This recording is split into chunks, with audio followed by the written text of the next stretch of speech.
요한은 10절까지 베드로와 자기가 부활의 증인으로 예수님의 무덤 안에 베드로가 먼저 들어가고 요한이 따라 들어가서 그 세마포 옷이 있었던 그대로 놓여 있고 시신을 싸맸던 그대로 놓여 있고 그 다음 연기처럼 몸이 호련히 빠져나가 번데기의 껍데기처럼 그 시체를 싼 세마포 옷이 사람의 모양대로 그대로 있는 것을 보면서 요한이 예수님의 부활을 부인할 수 없고 믿게 되어서 이 부활 사건에서 자기를 직접적 증인으로 내세우는 것이 10절입니다. 그리고 11절에 부활 이후에 사건이 등장하는데요. 예수님은 이미 부활하셨고 모세와 요한이 베드로와 요한이 이 예수님의 무덤 안에 들어가서 예수님을 쌌던 세마포가 그대로 있는 것을 보면서 서로 자기의 처소로 돌아갔습니다. 그때 상황이 이랬죠. 8절 그때서야 무덤에 먼저 갔던 그 다른 제자도 들어가 보고 믿더라. 요한이 들어가 보고 세마포만 있는 것을 보고 믿었다 이렇게 되어 있습니다. 뭘 믿었냐면 부활을 믿었죠.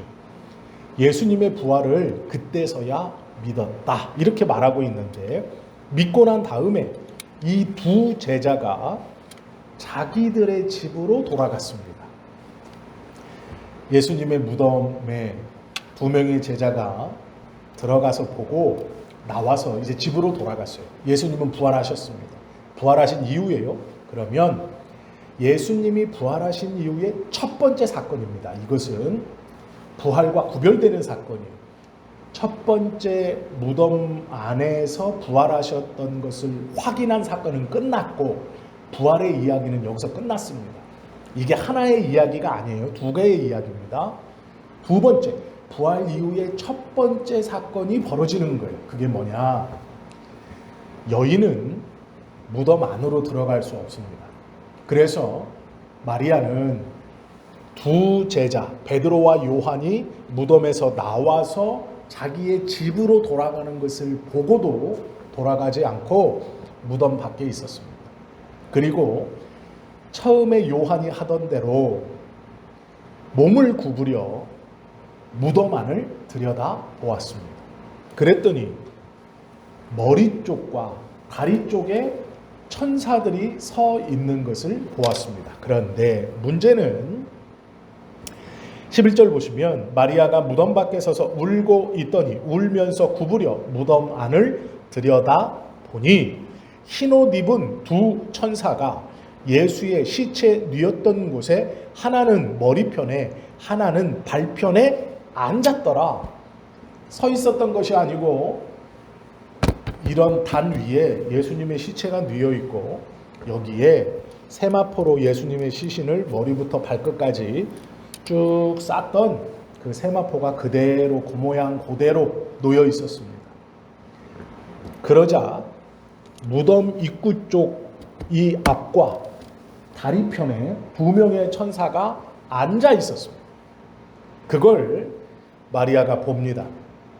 그래서 천사가 먼저 무덤 안에서 무덤 밖으로 마리아를 쳐다보면서 말을 합니다. 뭐라고 말하냐면 천사들이 이르되 둘이 동시에 얘기한 거예요. 여자여 어찌하여 우느냐. 여기서의 호칭은 여자여입니다.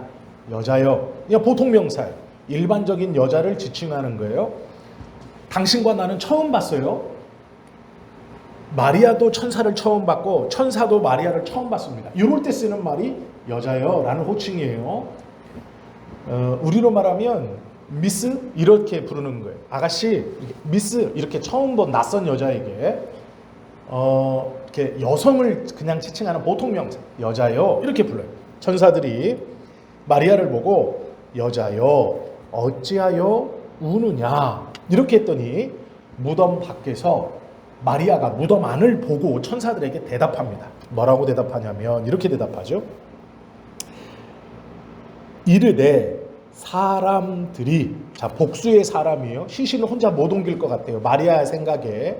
그래서 사람들이 내 주님을, 주님을이라고 않고 내 주님을이라 그래요. 요 말이 중요한데, 이게 지금 무슨 말이냐면요, 여기서 마리아가 말하는 내 주님을이라는 건 지금 무덤 안에 그 시신을 누이는 때에 놓여 있었던 예수님의 시신을 뭐라고 표현하냐면 내 주님을이라고 표현하는데, 여기서 내 주님을이라는 말은 뭐냐면 요 처음 보는 남자들에게, 지금 낯선 남자들에게 뭐라고 얘기하냐면 내 남편이라고 표현하는 거예요.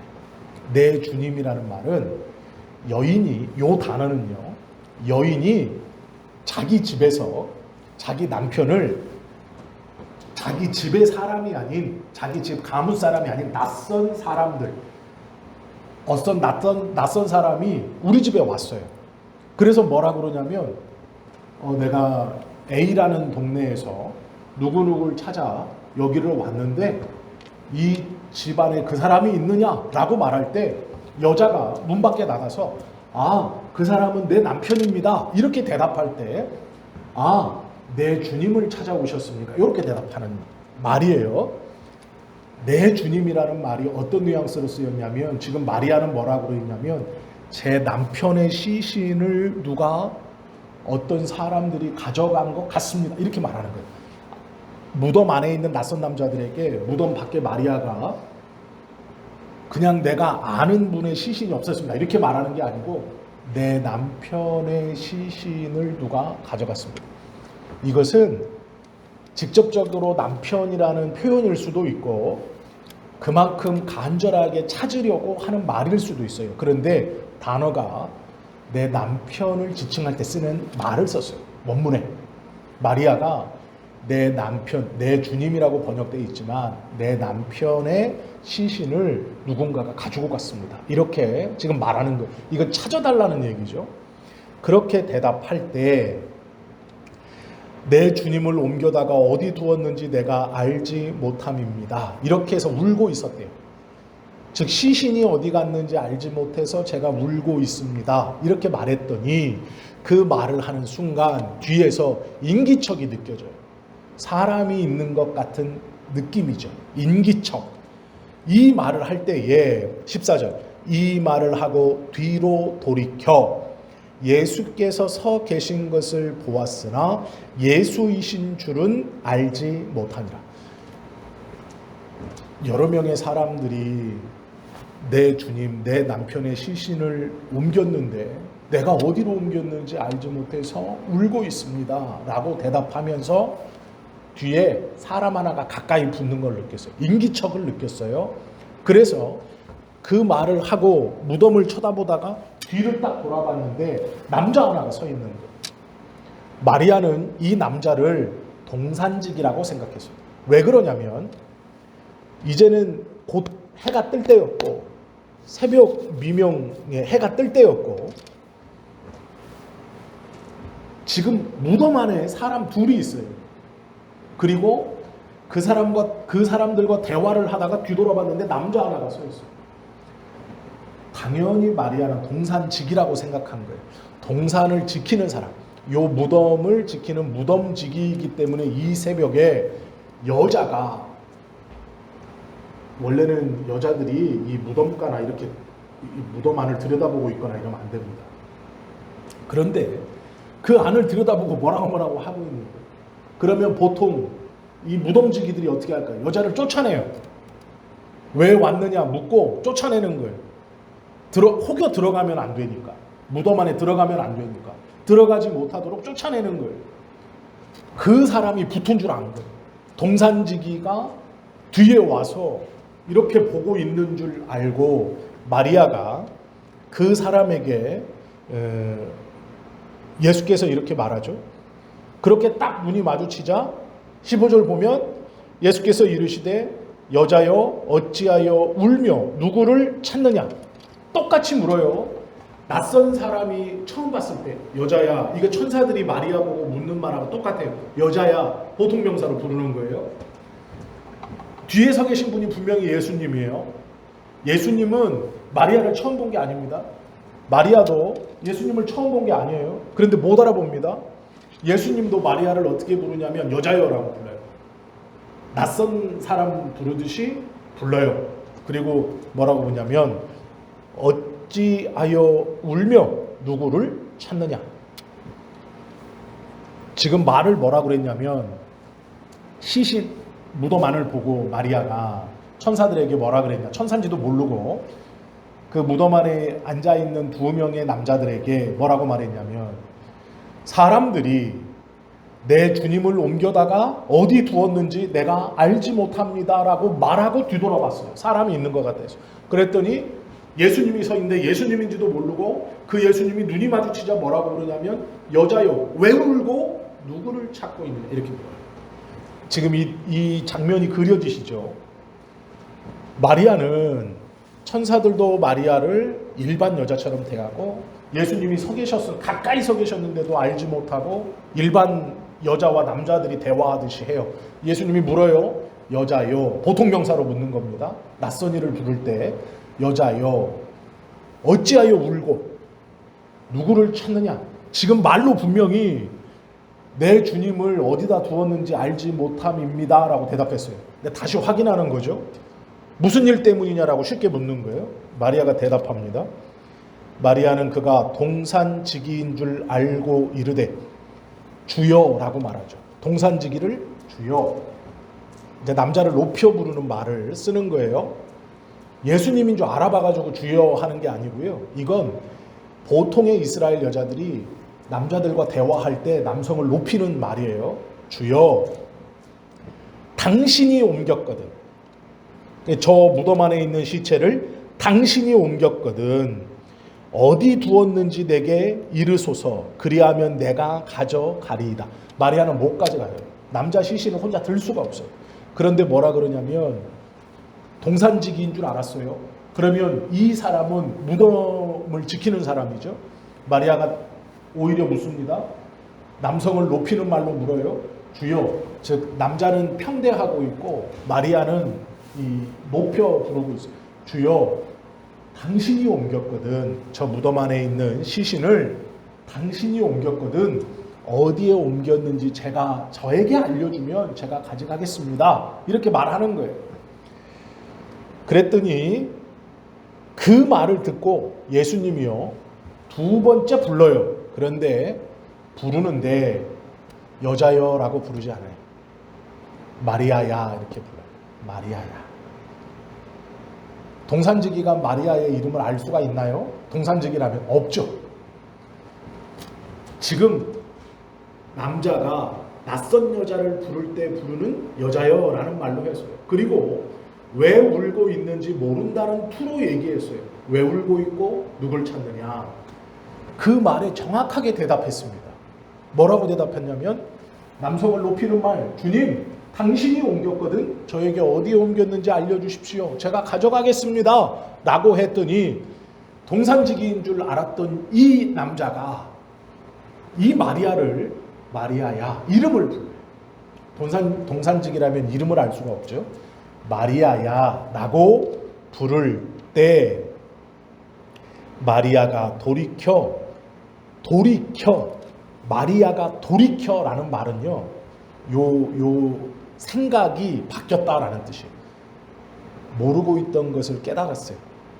그리고 나서 뭐라 그러냐면 내 주님이라고 말하지 않고 랍오니 이렇게 불러요. 이게 뭐냐면 내 선생님이라는 뜻이에요. 내 선생님. 천사들에게는 내 주님이라고 했는데 그 말 뜻이 내 남편이란 뜻이에요. 내 남자 주인이란 뜻이고 지금 이 예수님에게는 내 남자 주인님이라고 말은 못하고 뭐라고 하냐면 나의 선생님. 즉 많은 제자들 가운데 n분의 1의 내 선생님이 아니고 나의 개인 온전한 나 하나, 즉 스승과 제자, 이걸 도제 관계라고 하는데요. 우리나라도 그랬지만 이제 도자기를 굽는 명인들한테 제자들이 지금이야 대학에서 배우고 학원에서 배우고 막 이렇게 놓고 강의하지만 도제라 그래서 스승하고 먹고 자면서 몇 년 동안 스승 수발도 들고 즉 밥도 차리고 빨래도 해주고 새순물도 떠다주고 하면서 그 스승이 직접 도자기 구울 때 옆에서 희중을 들면서 배우는 거예요. 그래서 한 10년, 20년, 30년 배우면 어느 날 스승이 아 이제 되었다 그만 하산해라. 이게 도제 관계예요. 도제 1대1 관계거든요. 스승도 하나 제자도 하나. 이 제자에게 모든 것을 가르쳐주는 스승. 스승은 이 제자에게 모든 것을 가르쳐주는 단 하나의 제자. 요때 쓰는 말이 랍온이라는 뜻이에요. 요게 도제 관계에 쓰는 뜻과 같은 뜻입니다. 즉 마리아가 예수님을 뭐라고 부르냐면 내 모든 것인 내가 나의 모든 것이 당신 이렇게 부르는 거예요. 나의 모든 것인 스승님 이렇게 부르는 거예요. 하나님의 말씀을 가르쳐준 사람이 많고 하나님의 말씀을 들을 수 있는 곳도 많지만 그것이 아니고 나의 모든 것에 가장 내 전부를 나의 신앙, 내가 하나님에 대한 믿음, 하늘나라에 대한 지식 모든 것을 가르쳐주신 단 하나의 스승. 이게 랍온이라는 뜻이에요. 랍비라는 말은 이게 n분의 1 스승입니다. 보통 유대 선생들을 뜻할 때 랍비어라고 부르고 랍온이는 나와 1대1의 관계에서 스승은 그렇게 생각하지 않을지라도 제자는 나의 모든 것을 가르쳐 주셨고 나의 모든 것을 내가 모든 것을 배웠던 단 하나의 참 스승입니다 할 때 랍온이라는 단어를 써요. 예수님에게 마리아가 랍온이 이렇게 쓰는 거예요. 이게 소유격입니다. 나의 유일한 하나뿐인 참 스승님 이렇게 부르는 거예요. 이건 최상격이에요. 랍비에서 최상격입니다. 여러 스승이 있지만 당신은 독보적인 유일한 참 스승입니다. 이렇게 부르는 말이에요. 그랬더니 예수님이 마리아를 이렇게 말해요. 나를 붙들지 말라. 내가 아직 아버지께로 올라가지 아니하였노라. 자, 두 가지가 중요한데 첫째, 예수님인데 예수님인 줄 그렇게 간절히 찾았던 마리아가 못 알아봤다. 이건 예수님의 부활하신 몸이 부활하시기 전에 몸과 똑같은 것이지만 똑같지 않다라는 거예요. 지금 뭐가 달라요 지금. 못 알아봤어요. 뭐가 달라요. 그리고 신앙 고백을 한 후에 예수님이 뭐라 그러냐면 내 몸에 나를 붙들지 말라. 이렇게 붙잡지 말라는 얘기예요. 이걸 오해하셔서 만지지 말라 이렇게 오해하시면 안 돼요. 요 말은 앞에 거 자르고 뒤에 거 자르면 이해가 안 돼요. 이게 왜 만지지 말라는 뜻이 아니냐면 요한복음엔 없지만 누가복음 24장에 보면 예수님께서 부활하셔서 제자들에게 나타나셨는데 도마가 그 자리에 나중에 옵니다. 그 제자들이 흥분해가지고 도마에게 얘기해요. 주님이 부활하셨다. 우리에게 나타나셨다 그랬더니 도마가 뭐라 그러냐면 나는 못 믿겠다. 내가 그 손에 못자국이 있고 그 옆구리에 창자국이 난 걸 내가 분명히 봤는데 네가 말하는 너희들이 말하는 그 예수님이 내가 알고 있는 믿고 있는 그 예수님인지 내가 모르겠다라고 하니까 예수님이 그때 나타나셔서 도마 보고 뭐라 그러냐면 나를 만져봐라 그래요. 내 손을 만져서 못자국을 만져보고 내 옆구리를 만져서 창자국을 만져보고 믿음 없는 자가 되지 말고 믿음 있는 자가 되라. 이렇게 만져보라 그래요. 도마 보고는. 그러니까 붙들지 말라는 만지지 말란 말이 아니에요. 이걸 오해하시면 안 돼요. 그리고 또 하나 예수님의 부활하신 몸이 예수님의 모습이지만 다르다라는 것을 또 하나 알 수 있는 말이 있어요. 왜 마리아가 못 알아봤냐면 예수님이 십자가에 달리시고 그 다음 날이 되자 엠마오로 내려가는 두 제자가 있었어요. 예루살렘에서부터 엠마오까지는 11km입니다. 즉 지금 우리들의 걸음으로는 뭐 11km 1시간이면 갈 수도 있겠지만 이 당시의 도로 사정과 성인 남성의 걸음으로 보면 3시간 정도 걸려요. 요 이스라엘에서 예루살렘에서 엠마오까지 가는데 11km 직선도로로. 그래서 그때 당시에는 약 3시간을 가야 돼요. 예수님의 제자들이 둘이서 길을 가고 있는데 남자 하나가 따라 붙습니다. 그래서 이들이 약 11km를 걸을 동안 셋이 동행을 해요. 그런데 예수님인지 못 알아봐요. 하물며 이들이 지금 무슨 얘기를 하고 있었냐면 예수님의 죽음과 십자가에 대해서 얘기하고 있었어요. 그 얘기를 셋이 하고 갑니다. 그런데 제자 둘이 못 알아봐요. 그리고 야영 이제 길을 가다가 쉬어가야 되겠다. 3시간을 끊임없이 이렇게 가다가 쉬어가야 되겠다고 앉아서 갑자기 번뜩 깨달아요. 한 사람이 옆 사람에게 말합니다. 뭔가 이상하지 않냐? 지금 우리와 길에서 동행했던 이 사람이 우리에게 예수님이 평소에 해주셨던 말씀을 풀어 설명해 줄 때 우리의 마음이 뜨겁지 않더냐? 그리고 번뜩 깨달아요. 아, 우리와 3시간을 동행하며 말씀을 전해주신 분이 예수님이구나. 그리고 둘이 일어나서 다시 예루살렘으로 돌아갑니다. 다 아시는 내용이에요. 이 제자들도 3시간 이상 예수님과 동행하며 예수님에 대한 이야기를 했는데 못 알아봐요. 두 가지를 꼭 기억하셔야 됩니다. 첫째, 부활한 몸은 그 전의 육신과 똑같지 않다. 그러니까 이게 모양이 즉 생긴 게 달라졌다 이런 말이 아니고요. 부활하기 전과 부활한 이후의 몸은 낯선 거예요. 낯선 것. 낯선 것. 즉 예수님이 깨닫게 해주기 전까지는 못 알아봐요. 눈치를 못 챈다는 거예요. 낯선 거예요. 완전히 새로운 관계에서 다시 시작하는 관계가 되는 거예요. 예수님이 불러주기 전까지 부활하지 못한 몸은 부활하신 예수님을 알아볼 수 없어요. 낯선 거예요. 부활하지 못한 몸과 부활한 몸은 달라요. 똑같지만 달라요. 이거를 먼저 우리가 여기까지만 알고, 두 번째, 부활하신 몸을 만지지 못하느냐? 아니에요. 그건 오해하는 거예요. 만질 수 있어요. 예수님이 만져보라고 그래요. 도마보고. 그러면 오늘 본문에서 나를 붙들지 말라라는 말이 무슨 말이냐? 이런 말입니다. 예수님이 기도하러 감람산에 올라가셨는데 베드로가 쫓아옵니다. 쫄래쫄래. 그러다가 예수님이요, 산 정상 꼭대기에서 모세와 엘리야하고 대화하는 걸 봐요. 베드로가 깜짝 놀랐습니다.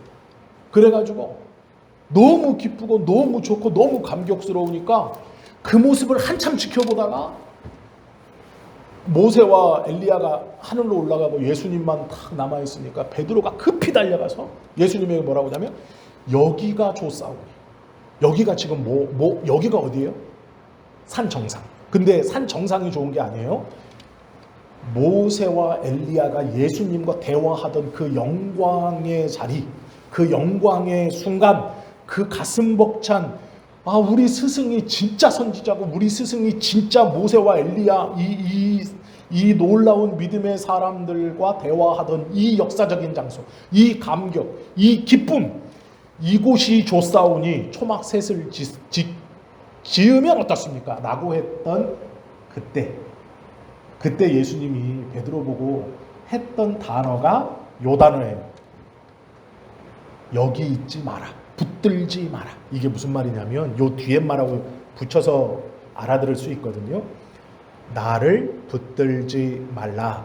내가 아직 아버지께로 올라가지 아니하였노라. 이게 무슨 말이냐면 부활하신 예수님을 마리아가 지금 봤어요. 이 장소에서.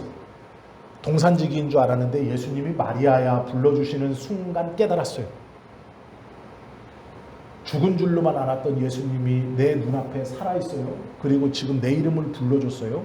이분이 예수님인 걸 깨달았어요. 그때 마리아의 마음이 어땠을까요?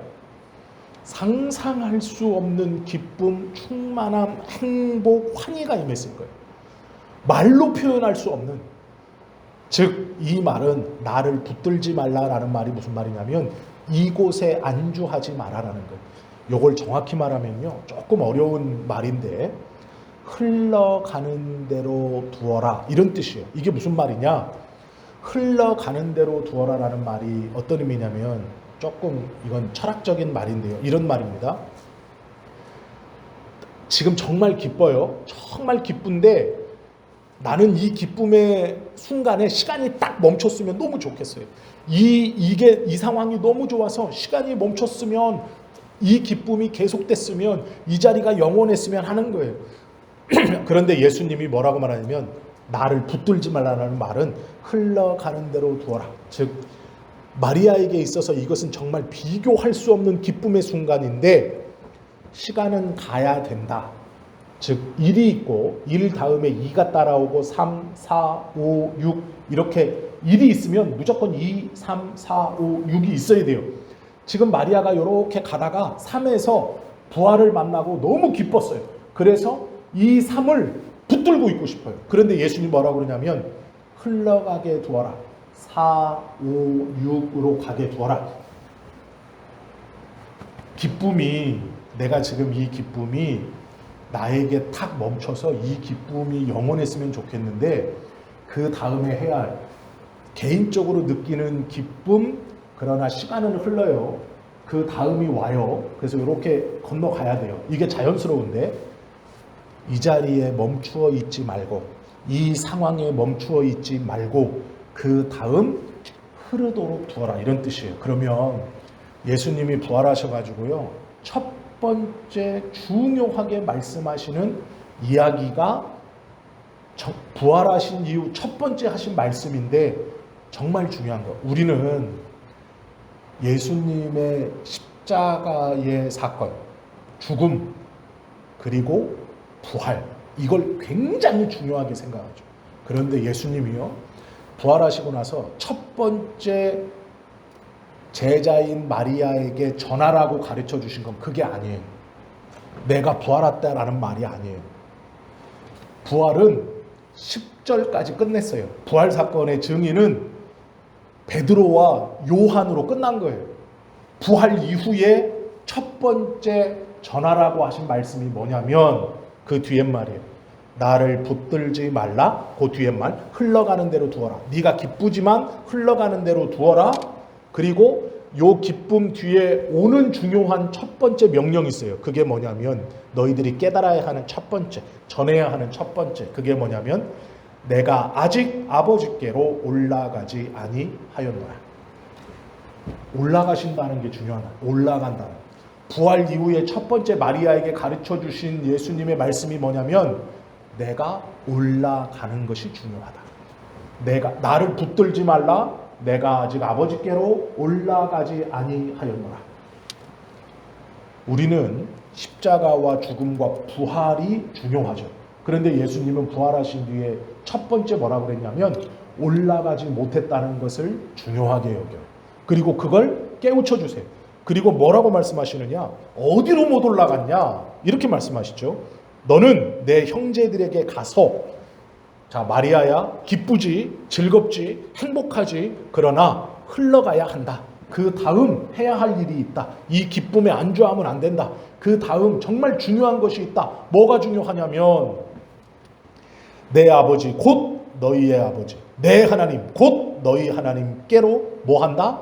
올라간다 하라. 예수님이 부활해가지고 마리아에게 흘러가야 한다. 네가 나를 만난, 부활한 나를 만난 기쁨보다 더 중요한 것 있으니 그것이 무엇이냐? 제자들에게 가서 전해야 하는 첫 번째 명령. 예수님이 하나님에게로 올라간다. 돌아간다라는. 하나님께로 왔던 예수님이 하나님께로 돌아간다. 이게 정말 중요한 말이에요. 우리가 단순히 십자가를 중요하게 여기고 부활을 중요하게 여기고 하나님께로 다시 돌아가신 승천을 요 십자가나 부활보다 낮게 여기고 있죠. 승천은 그냥 가시고 오시는. 그러나 예수님이 부활하셔서요, 첫 번째 제자들에게 알리라고 한 건 뭐냐면 내가 아버지께로 돌아간다. 그런데 십자가를 지시고 죽기 전에는 아브라함의 하나님, 이삭의 하나님, 야곱의 하나님이었어요. 그리고 예수님이 뭐라 그랬냐면 내 아버지라고 계속 강조했어요. 그런데 십자가에서 죽으시고 부활하신 다음에 제자들에게 뭐라 그러냐면 내 아버지 곧 너희의 아버지, 내 하나님 곧 너희의 하나님에게로 돌아간다. 예수님이요 마리아에게 부활 그것뿐만 아니라 승천을 얘기했어요. 그런데 뭐라고 얘기하냐면 돌아간다. 누구에게? 아버지에게. 온 곳으로 돌아간다. 이게 굉장히 중요한 말입니다.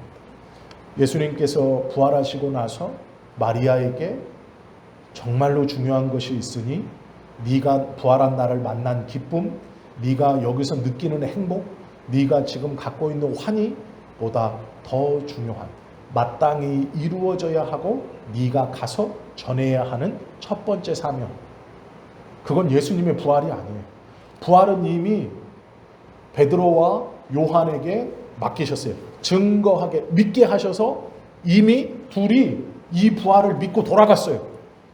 그 뒤에 마리아가 쫓아가면서 해야 되는 말이 뭐냐면 예수님이 아버지 하나님에게 돌아간다라는 말이에요. 그 예수님을 만나고 있는, 예수님을 지금 눈앞에 두고 있는 이 기쁨의 자리에서 예수님께서 그 말을 하시고 마리아가요, 지금 예수님이 여기 있어요. 무덤 앞 여기 있어요.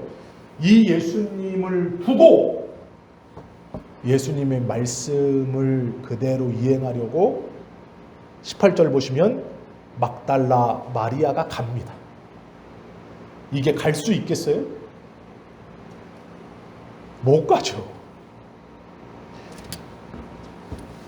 예수님이 돌아가셔서 시신 내가 찾으러 왔는데 동산지기가 시신 옮겼거나 누가 옮겼거나 내가 그 시신을 찾고 싶고 보고 싶고 천사들이 천사들인지도 못 알아볼 만큼 정신없고 동산지기인 줄 알고 당신이 옮겼으면 저한테 알려주면 제가 가져가겠습니다 했는데 예수님인 줄 알아요. 그런데 그 자리를 떠나요? 예수님 여기 두고? 못 가죠. 그런데 가요. 그런데 가요. 왜 가냐면 예수님께서 부활하시고 첫 번째 내려주신 명령입니다. 첫 번째 주신 말씀입니다. 이 기쁨의 자리, 나와 함께 있는 이 자리, 마리아는 거기 있고 싶었을 거예요. 그러나 떠나요. 가요. 그리고 뭐라 그러느냐? 막달라 마리아가 가서 제자들에게 내가 주를 보았다 하고, 즉 부활하신 주님을 만났다라고만 얘기한 게 아니에요. 주님이 말씀하셨다. 주께서 자기에게 이렇게 말씀하셨다 이르니라. 무슨 말이에요? 나를 붙들지 말라. 내가 아직 아버지께로 올라가지 아니하였노라. 너는 내 형제들에게 가서 이르되 내가 내 아버지 곧 너희 아버지 내 하나님 곧 너희 하나님께로 올라간다. 올라가신다라는 걸 말했다라는 거예요. 이게 부활하신 예수님의 첫 번째 명령입니다. 첫 번째 명령은 이거예요. 하나님께로 오셨던 하나님이 하나님에게로 가는 거예요. 이것이 십자가에서 우리 죄를 대신해서 십자가를 지셨다는 소식과 함께 그분이 죽으시고 부활하셨다는 소식과 함께 그 예수님이 다시 하나님에게로 가신다는 건 똑같은 거예요. 이게 다 복음이에요.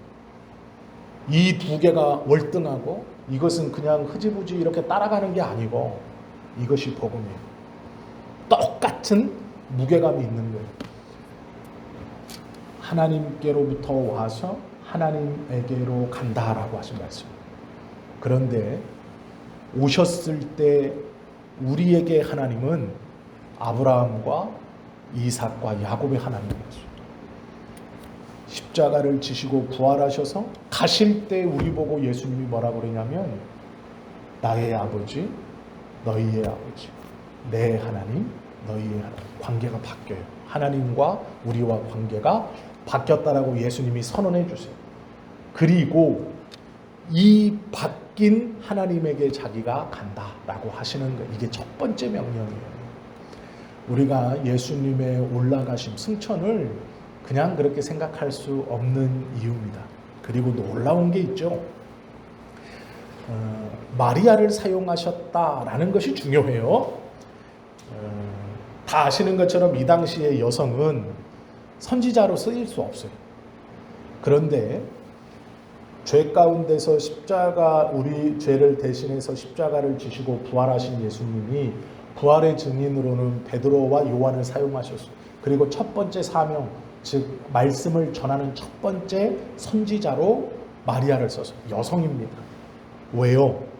예수님께서 십자가를 지시고 죽으시고 부활하신 그 나라는 차별이 없어요. 남성이나 여성이나 어른이나 아이나 차별이 없어요. 그걸 보여주신 거예요. 그래서 마리아를 선택하죠. 그리고 첫 번째 명령을 주세요.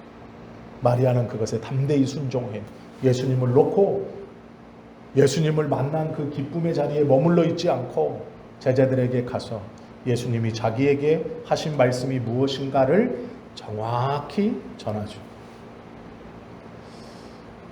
골로새서 3장 10절 11절 말씀에 보면 이런 말씀이 있습니다.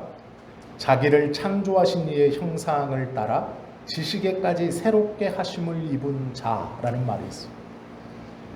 자기를 새롭게 하신 자의 형상을 따라, 부활하신 예수님의 형상을 따라 지식에까지 새롭게 하심을 입은 자. 그게 우리들이라고 얘기하거든요. 그게 우리들이에요. 성도들을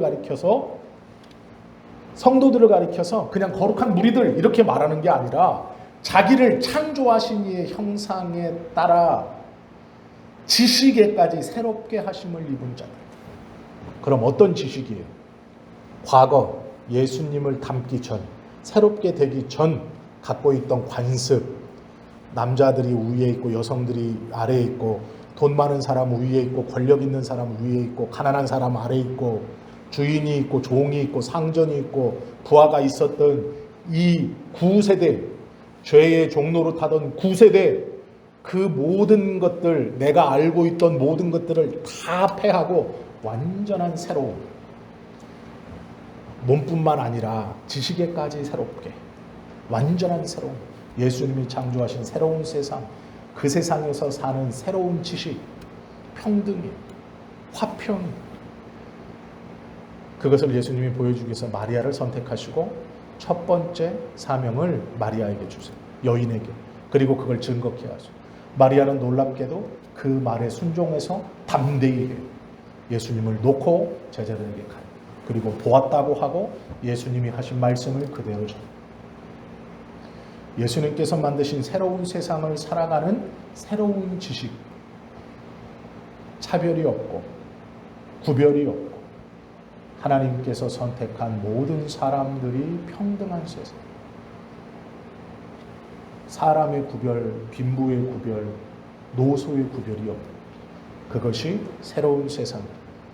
예수님이 부활하셔서 첫 번째 마리아를 쓰시고 그 여성인 마리아에게 첫 번째 말씀을 주시고 그 말씀을 증거케 하시고 그 말씀의 내용도 쉽지 않은 말이에요. 이 사건에서 부활의 증인으로 베드로와 요한을, 그리고 부활 후 첫 번째 말씀의 증인으로 마리아를 사용하셨어요.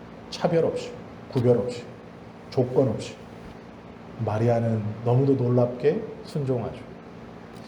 우리가 예수님을 믿고 지금 요한복음을 배우면서 이제 요한이 하고 싶은 얘기가 무엇인지 아시겠죠? 요한은 예수님을 통하여 일어나는 새로운 나라에 대해서 이야기하고 있어요. 그리고 그 새로운 나라를 통치하는 통치 방식에 대해서 이야기하고 있어요. 큰 골격이 무엇인가? 차별이 없는 요한이 말하고 싶은 세상. 그 세상은 예수님으로부터 일어나고 예수님의 법으로 채워져 갈 세상. 예수님께서 차별하지 않으시니 차별이 없는 세상. 그 세상에 우리가 살아가야 한다. 즉 그렇게 살아가야 한다라고 말하는 것이죠. 이 나라에서 우리가 어떠한 믿음과 신앙으로 살아가야 하는가? 누군가를 배제하고 차별하고 남자 여자를 구별하고 많이 배운 사람, 적게 배운 사람, 돈이 많은 사람, 돈이 없는 사람, 학벌 좋은 사람, 그렇지 않은 사람, 그렇지 않다라고 말씀하시는 거예요. 이 세상을 살아가는 온전한 지혜를 얻으시는 저와 여러분 되시기를 예수님의 이름으로 축원합니다. 기도드립니다.